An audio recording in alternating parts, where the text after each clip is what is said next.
BJP के नेता का बेटा कोई गया धर्म की रक्षा, नड्डा का बेटा गया है। इतने बाबा बैठे हुए शंकराचार्य, वो लोग आए जाए धर्म की रक्षा करें, वो जाए काबर में। इधर सैया भाई कोतवाल तो डर का है, तो आरएसएस बीजेपी को यही करना था वो कर रहा है, और इधर माल अडानी के पास चला जाएगा, उस पर से ध्यान नहीं जाए, इसी पे हिंदू मुस्लिम करते रहो। 91 में ये तय हो गया था कि 47 के बाद जो जहाँ पे स्मारक है वैसी रहेगा। तो सुप्रीम कोर्ट ने कैसे फैसला दिया? चीफ जस्टिस साहब के ध्यान में ईश्वर आए थे, तो ईश्वर के आधार पर उन्होंने फैसला दिया। बीजेपी आरएसएस के कब्जे में सारा इंस्टीट्यूशन है, सरकार है, संस्थाएं हैं, पुलिस है, न्यायालय है, सब कुछ जब उसके कब्जा में है तो आप क्या उम्मीद कर रहे हो? कबूतर की रखवाली बिल्ली को दे रहे हो? पूरा ठेका लिया हुआ है बीजेपी को हराने का मुसलमान लोग। तो कितना जेल भरेगा, कितने लाठियां चलेंगी? चलाओ।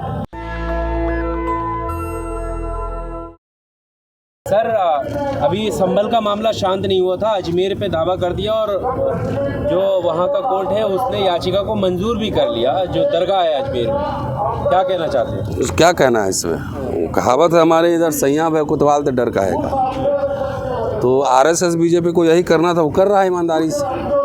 ये तो कितनी बार आप लोग को ये कह चुका हूँ कि वो तो पूरा हिंदी पट्टी जितना बेल्ट है ना, हर जगह ढूंढेगा, हर जगह कंट्रोवर्सी क्रिएट करेगा, और इधर माल अडानी के पास चला जाएगा, उस पर से ध्यान नहीं जाए, इसी पे हिंदू मुस्लिम करते रहो। दलित पिछड़ा लोग क्यों जा रहा है?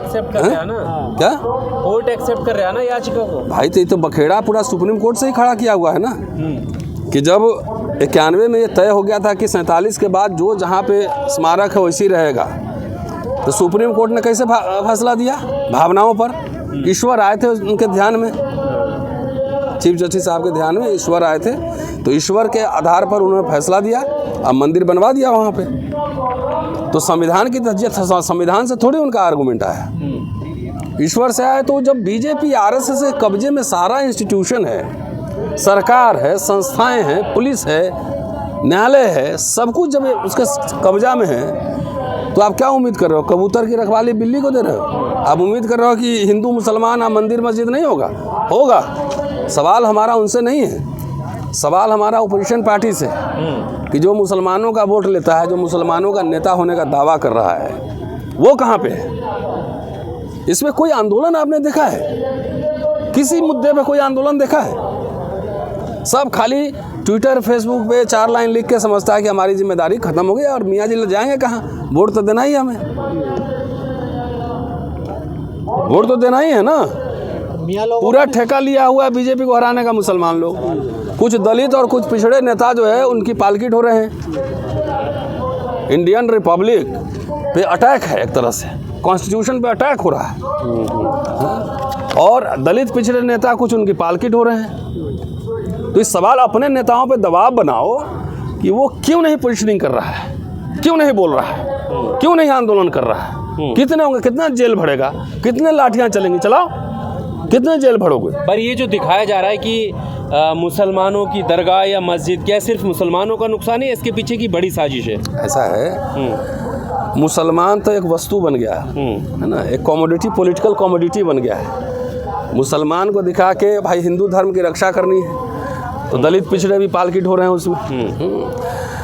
सवाल मुसलमान और हिंदू का नहीं है, सवाल है जो इसका सेकुलर फैब्रिक है वो बने रहेगा या नहीं बने रहेगा।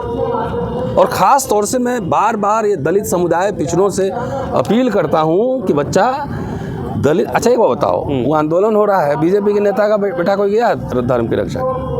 नहीं है। बीजेपी नड्डा का बेटा गया है? तो ये दलित पिछड़ा अपने बच्चा को पढ़ाओ, पहले एजुकेशन रोजगार पे बात करो।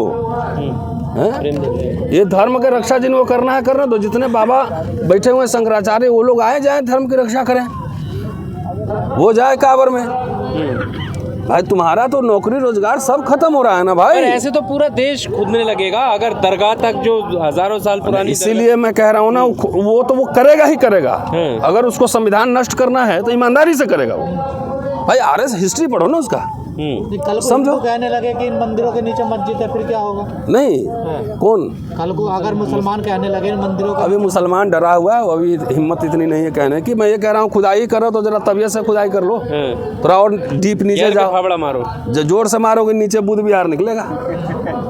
नहीं तो बुध विहार वापस करो बौद्धों को।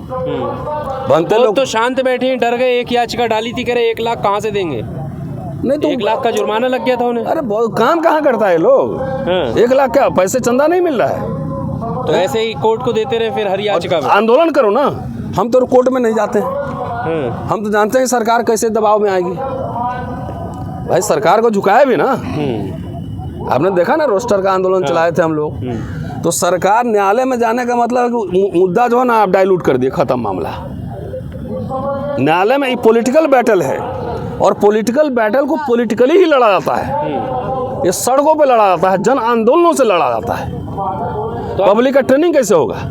30,000 की लिस्ट बताई जा रही है, तो कहाँ कहाँ सड़कों पे बैठेंगे, मारे जाएंगे कहाँ कहाँ? कोई बात नहीं, ऐसे भी कौन हमारा उन्हें आया हो। अभी 5 मारे गए ना, देखो अब उनके घर परिवार कितना। भाई गोली या बुलडोजर तो खाली मुसलमाने देख रहा है ना। तो ये सवाल है, आपको पॉलिटिकल जब तक लोग लड़ेगा नहीं, पॉलिटिकल ट्रेनिंग नहीं होगी। भाई हम बोल रहे हैं तो 10, 20, 50 हज़ार लोग, 1 लाख लोग देख लेगा।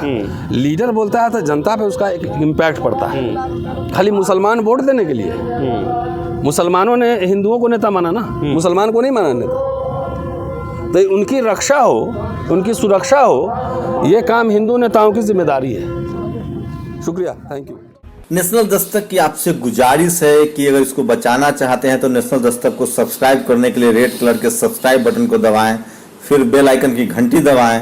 नेशनल दस्तक को बचाने के लिए बहुत जरूरी है कि हर खबर को शेयर करें, लाइक करें, कमेंट जरूर करें।